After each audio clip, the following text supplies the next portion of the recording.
હળવદમાં કૃષિ મહોત્સવમાં ભાજપ કોંગ્રેસ વચ્ચે બોલાચાલી થઈ।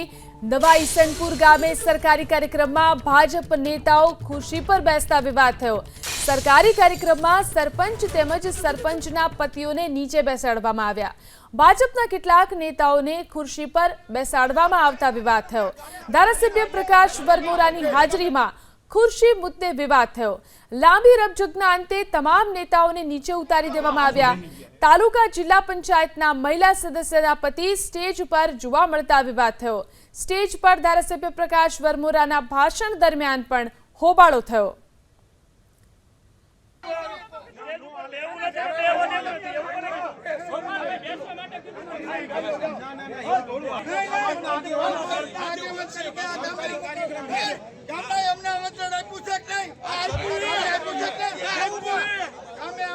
सरकारी कार्यक्रम है गामना सरकारी कार्यक्रम તમે પાંચ બિહારો ગામના વિદ્યા આ પ્રગતિશીલ ગામના વડીલો 80 બિહારો છે બેહી ગયા હે કાયદેસર સ્ટેજ ઉપર બેઠા હે સાંભળો પછી આપણે જે મારો ફોકસ રહ્યો ને આ વિશે વધુ જાણકારી મેળવી અમારા સંવાદદાતા પાર્થ ફોન લાઈનથી જોડાયા છે। પાર્થ, શું હોબાળો થયો હતો અને કયા કારણોસર હોબાળો થયો?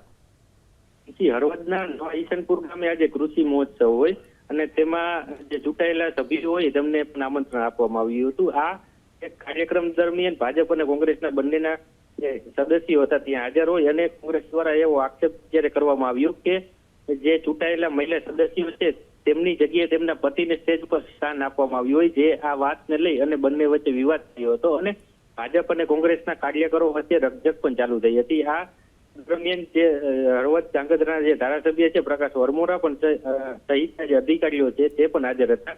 કોંગ્રેસ દ્વારા એવો આક્ષેપ કરવામાં આવ્યો હતો કે ભાઈ સ્ત્રી સશક્તિકરણની વાતો કરવામાં આવે છે પરંતુ માત્ર પુરુષ પ્રાધાન્ય આપી અને તેમને સ્ટેજ ઉપર સ્થાન આપવામાં આવે છે, જેને લઈ અને આ જે વિવાદ છે તે આખો સર્જાયો હતો, જેને લઈ અને આ કોંગ્રેસ દ્વારા પણ વિરોધ પણ કરવામાં આવ્યો હતો અને આ રકઝકના જે વિડીયો છે તે પણ હાલ જે દ્રશ્યોમાં જોઈ શકાય છે। અને હળવદના જે પ્રમુખ છે ગોપાલભાઈ તેમના દ્વારા પણ એવું કહેવામાં આવે છે કે જે ચૂંટાયેલા જે સદસ્યો છે તેમને તેમની જગ્યાએ તેમના પતિઓને સ્ટેજ ઉપર સ્થાન આપવામાં આવ્યું હતું, જેને પગલે તેમના દ્વારા જે ચૂંટાયેલા જે મહિલા સદસ્યો છે તેમને સ્ટેજ ઉપર સ્થાન આપવા માટે કહેવામાં આવ્યું હતું, જેને લઈ અને બબલ થવાની જે માહિતી છે તે મળી રહી છે।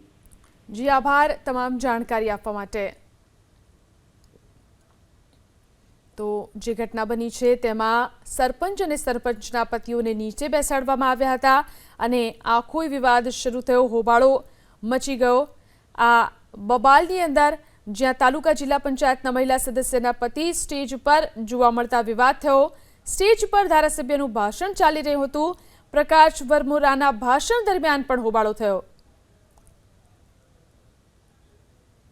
સરપંચ પતિ ધીરજભાઈ પરમાર આપણી સાથે ફોન લાઈનથી જોડાયા છે। ધીરજભાઈ, શું આખી ઘટના બની હતી? કેમ ભાજપ કોંગ્રેસ વચ્ચે બોલાચાલી થઈ? લાગે છે સંપર્ક કપાઈ ગયો છે, ફરી એકવાર સંપર્ક કરવાનો પ્રયાસ કરીશું, પરંતુ હળવદમાં કૃષિ મહોત્સવ દરમિયાન આખી બબાલ થઈ। ભાજપ અને કોંગ્રેસ વચ્ચે બોલાચાલી થઈ। નવા ઈસનપુર ગામમાં સરકારી કાર્યક્રમ ચાલી રહ્યો હતો ત્યારે ભાજપના નેતાઓ ખુરશી પર બેઠા, જેના કારણે આખો વિવાદ શરૂ થયો। સરકારી કાર્યક્રમની અંદર સરપંચ અને સરપંચના પતિઓને નીચે બેસાડવામાં આવ્યા અને ભાજપના કેટલાક નેતાઓને ખુરશી પર બેસાડવામાં આવ્યા, જેના કારણે બોલાચાલી અને હોબાળો અહીં શરૂ થયો હતો। ધારાસભ્યની હાજરીમાં જ અહીં હોબાળો થયો। તાલુકા પ્રમુખ ભરતભાઈ કણઝારિયા આપણી સાથે ફોન લાઈનથી જોડાયા છે। ભરતભાઈ, હળવદમાં જે કૃષિ મહોત્સવ યોજાયો તેમાં શું બબાલ થઈ હતી? આજે નવા ઈસનપુર ગામે જ્યારે સરકારી કાર્યક્રમ હતો કૃષિ મહોત્સવનો, એ બાબતે જ્યારે ખેડૂતો અને પ્રગતિશીલ ખેડૂતોને બોલાવવામાં આવ્યા હતા, પણ જે વખતે કોંગ્રેસના 2-3 લોકો જે આવીને એક હોબાળો મચાવી અને જેવો સરકારી કાર્યક્રમ નિષ્ફળ બને એવા એમના તમામ પ્રયત્નો હતા। ભરતભાઈ, એવું કહેવામાં આવી રહ્યું છે કે ભાજપના નેતાઓને ખુરશી આપવામાં આવી હતી, જેના કારણે વિવાદ થયો? નહીં બેન, એવું કોઈ ચર્ચા હતી જ નહીં। જ્યારે દીપ પ્રાગટ્યની શરૂઆત થઈ ત્યારે અમુક લોકો ખુરશી ઉપર બેઠા હતા, પણ જ્યાર પછી દીપ પ્રાગટ્યની શરૂઆત થયા પછી જ્યારે કાર્યક્રમની શરૂઆત થઈ ત્યારે અમુક જો લોકો હતા એ લોકો નીચે ઉતરી આવી કોઈ ઓલી હતી જ નહીં બાબત જ, પણ માત્ર ને માત્ર કોંગ્રેસના 2-3 કાર્યકરો દ્વારા એ વિરોધ કરવો હતો અને સરકારી કામ નિષ્ફળ જાય એવા એમના તમામ પ્રયત્નો હતા. આ સાથે ભરતભાઈ, તાલુકા જિલ્લા પંચાયતના મહિલા સદસ્યના પતિ સ્ટેજ ઉપર જોવા મળ્યા હતા, તેનાથી પણ વિવાદ થયો હતો.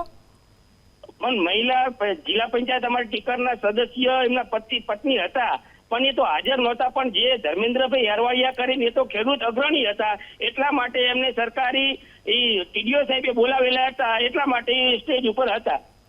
જી આભાર ભરતભાઈ, અમારી સાથે જોડાઈને વાત કરવા માટે.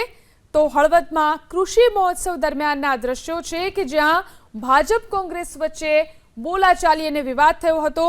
નવા ઈસનપુર ગામની અંદર આ સરકારી કાર્યક્રમ યોજાયો હતો અને આ સરકારી કાર્યક્રમ દરમિયાન ભાજપ નેતાઓને ખુરશી પર બેસાડવામાં આવ્યા અને તેના કારણે આખો વિવાદ શરૂ થયો. સરકારી કાર્યક્રમમાં સરપંચ અને સરપંચના પતિને નીચે બેસાડવામાં આવ્યા હતા. શહેર કોંગ્રેસ પ્રમુખ ગોપાલભાઈ આપણી સાથે ફોન લાઈનથી જોડાયા છે. ગોપાલભાઈ, હળવદમાં કૃષિ મહોત્સવ દરમિયાન શું બબાલ થઈ હતી, શું વિવાદ થયો હતો? જી બેન, આપને જણાવી દઉં કે અમારા હળવદ તાલુકાના નવા ઈસનપુર ગામ ખાતે કૃષિ મહોત્સવનું કાર્યક્રમનું આયોજન કરવામાં આવ્યું હતું. જે કાર્યક્રમની અંદર સરકાર મોટી મોટી મહિલા સશક્તિકરણની અને ખેડૂતના હામી બનવાની વાત કરે છે, જેની સામે ભાજપના હોદ્દેદારો સ્ટેજની ઉપર ભાજપના હોદ્દેદારો અને ભાજપના ચૂંટાયેલા સદસ્યોના પતિદેવો અને સરપંચ પતિઓ સ્ટેજ પર બેઠેલા હતા.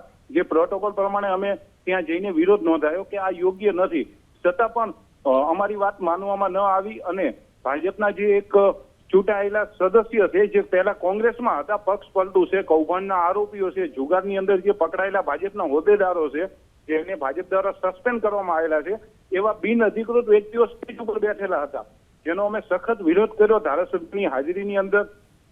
છતાં પણ 4 થી 5 વ્યક્તિઓ નીચે ઉતરી ગયા હતા અને એમાંથી એક ટીકર જિલ્લા પંચાયતના સદસ્ય પતિ ધર્મેન્દ્ર હેરવાડિયા, જે કોંગ્રેસના સિમ્બોલ ઉપર ચૂંટાયેલા છે અને પક્ષ પલટો કરીને કૌભાંડનો જેની ઉપર આરોપ છે, એવા વ્યક્તિ અમને એવું કીધું કે તમારાથી થાય એ કરી લેજો. એટલે અમે કહેવા માંગીએ છીએ ગુજરાતના ખેડૂતોને, અમારા હળવદની ખેડૂતોની પરિસ્થિતિ બેહાલ છે. ખેડૂતો હળવદ માર્કેટ યાર્ડમાં ભાવ નથી મળતા, 3-3 દિવસ લાઈનમાં ઉભા રહ્યા છે, કોઈ પણ પ્રકારની સગવડતા નથી અને આવા ખોટા ફતવાઓ કરે છે, જેની અંદર સરકારી કાર્યક્રમ હોવા છતાં પણ ભાજપનો કાર્યક્રમ કેવી રીતે વર્તન કરે અને કાર્યક્રમનું આખું સંચાલન કરી રહ્યા છે, એનો અમે સખત વિરોધ કર્યો હતો.